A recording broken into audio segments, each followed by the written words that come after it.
The Galactic Empire's warships descended upon the fringe world of Kale, 7 like a storm of steel and fire. Their sleek, angular hulls blotted out the sun, casting long shadows over the small human colony nestled in the valley below. The colony, known as New Eden, was a modest settlement of farmers, engineers, and dreamers who had fled Earth's overcrowded cities generations ago. They had built a life here, far from the reach of Earth's crumbling governments, and even farther from the notice of the Galactic Empire.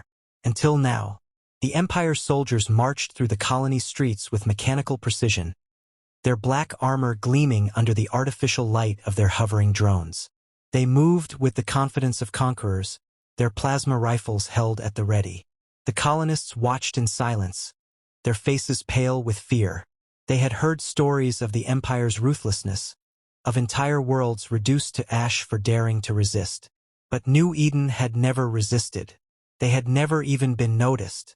Until today, at the center of the colony stood a woman named Elara.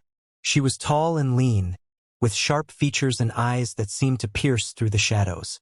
Her hair, streaked with silver, was tied back in a loose braid, and her hands, calloused from years of labor, rested on the shoulders of her 2 children, Lila and Yarrick.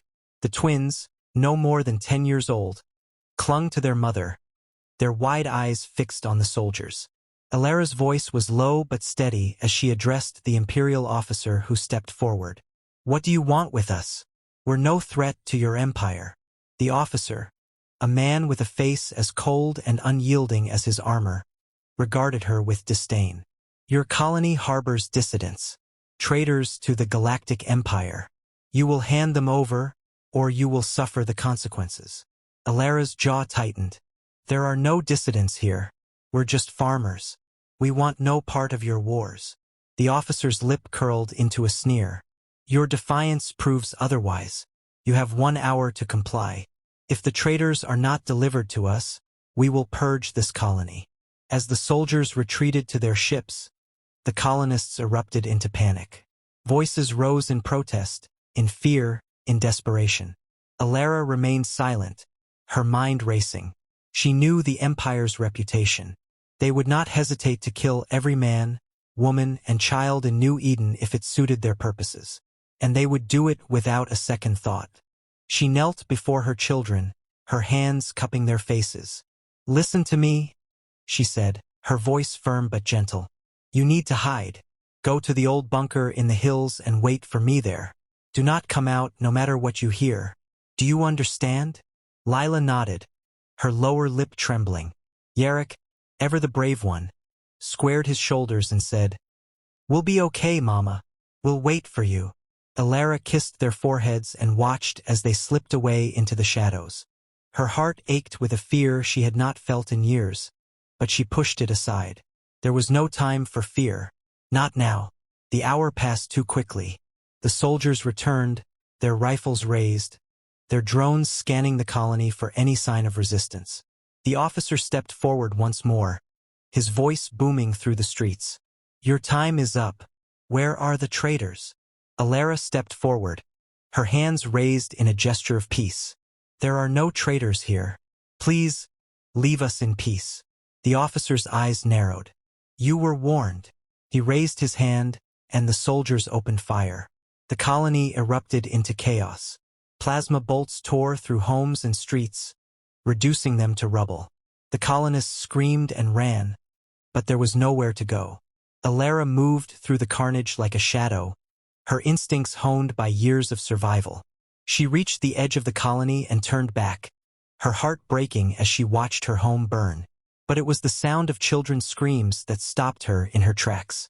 She turned and saw a group of soldiers dragging Lila and Yarrick from their hiding place. The twins struggled against their captors, their small fists pounding uselessly against the soldiers' armor. Elara's blood turned to ice. She started toward them, but a soldier stepped in her path, his rifle aimed at her chest. "Stay back," he growled. She didn't hesitate. With a speed that surprised even herself, she disarmed the soldier and drove the butt of his rifle into his helmet. He crumpled to the ground, and she turned her attention to the others. But it was too late. The officer stood over the twins, his pistol aimed at their heads.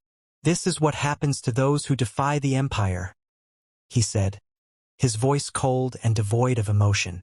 Alara's scream tore through the air as the shots rang out. Lila and Yarrick fell to the ground, their small bodies lifeless. The world seemed to stop, the sounds of the battle fading into a distant hum. Alara dropped to her knees, her hands clutching at the dirt as if it could anchor her to reality. The officer holstered his pistol and turned to leave. "Burn it all," he ordered.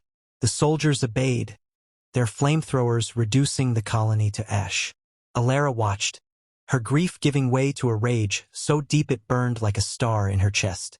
She rose to her feet, her eyes fixed on the retreating soldiers. They had taken everything from her, her home, her children, her peace. But they had made one fatal mistake. They had not known who she was. Alara had not always been a farmer. Once she had been a warrior, a legend, a name whispered in fear across the galaxy. The Empire had killed her children, not knowing their mother was the Baba Yaga. As the last of the soldiers disappeared into their ships, Alara turned her back on the burning colony. Her grief would wait, her rage would not. The Empire had awakened something ancient and terrible, and they would soon learn the price of their arrogance. The Baba Yaga was coming. The forest was silent, save for the occasional rustle of leaves in the wind. Alara moved through the trees like a ghost, her footsteps soundless, her breath steady. The dense canopy above filtered the sunlight into fragmented beams, casting dappled shadows on the forest floor. She had been walking for days, her body fueled by a singular purpose: vengeance. The Empire had taken everything from her, and now they would pay. She reached a clearing where the remnants of an ancient structure stood, its stone walls overgrown with moss and vines. This place had been forgotten by time, but Alara remembered. It was a relic of Earth's past, a bunker built during the last great war before humanity had fled to the stars. She had discovered it years ago, during her time as a wanderer, and had hidden it away in her memory for a day when she might need it. That day had come. The entrance was sealed, but Alara knew the code. She pressed her hand against the rusted keypad, and with a groan of metal, the door slid open. Inside, the air was cool and stale, filled with the scent of dust and decay. She stepped into the darkness, her eyes adjusting quickly. The bunker was a labyrinth of corridors and chambers, each one filled with relics of a bygone era. But Alara was not here for nostalgia. She was here for the weapons. In the deepest chamber, she found what she was looking for. Rows of crates lined the walls, their contents untouched for centuries. She pried one open with a crowbar and stared at the contents. Plasma rifles, energy blades, and armor plating. These were not the crude weapons of the colonists. These were the tools of war, designed for a time when humanity had fought for its survival. Alara ran her fingers over the cold metal, feeling the weight of history in her hands. She spent hours preparing, assembling her arsenal and testing each weapon to ensure it was functional. The armor she found was too large for her frame, but she modified it with practiced hands, cutting and welding until it fit like a second skin.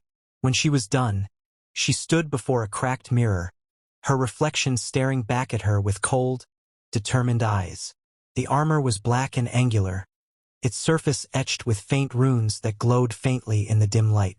It was a symbol of the Baba Yaga, a name she had not used in years. But now it was time to reclaim it. As night fell, Alara left the bunker and made her way to the nearest Imperial outpost. It was a small facility, little more than a checkpoint on the edge of the forest, but it was a start. She moved through the trees with practiced ease, her senses heightened by years of survival.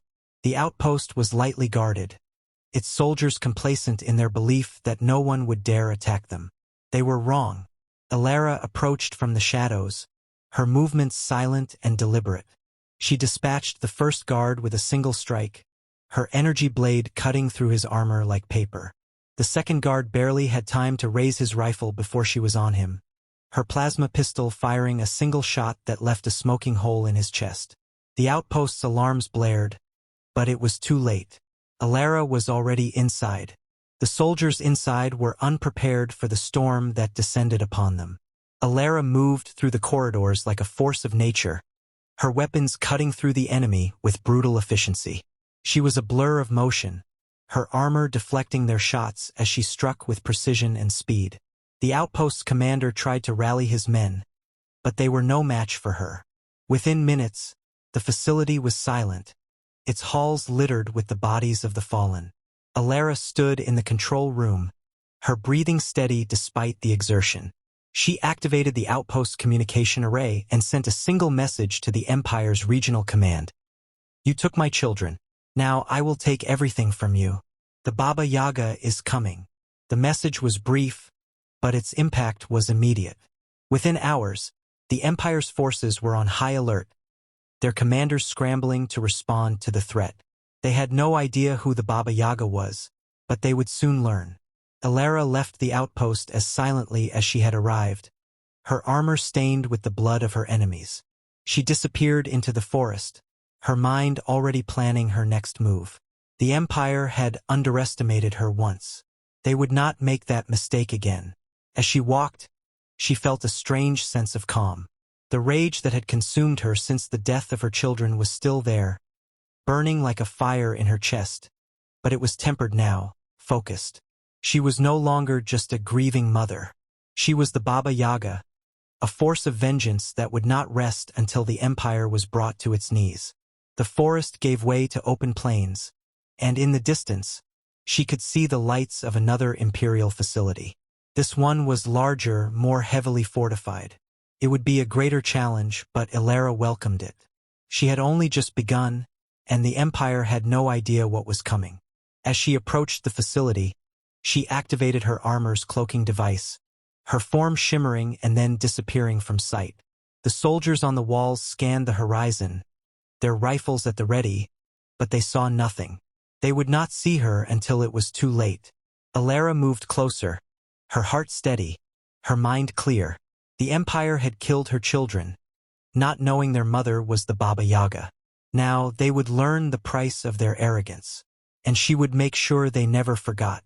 The Imperial fleet arrived in orbit above Kale, 7 like a swarm of locusts, their ships blotting out the stars. The planet's surface was a patchwork of forests, plains, and the smoldering ruins of New Eden.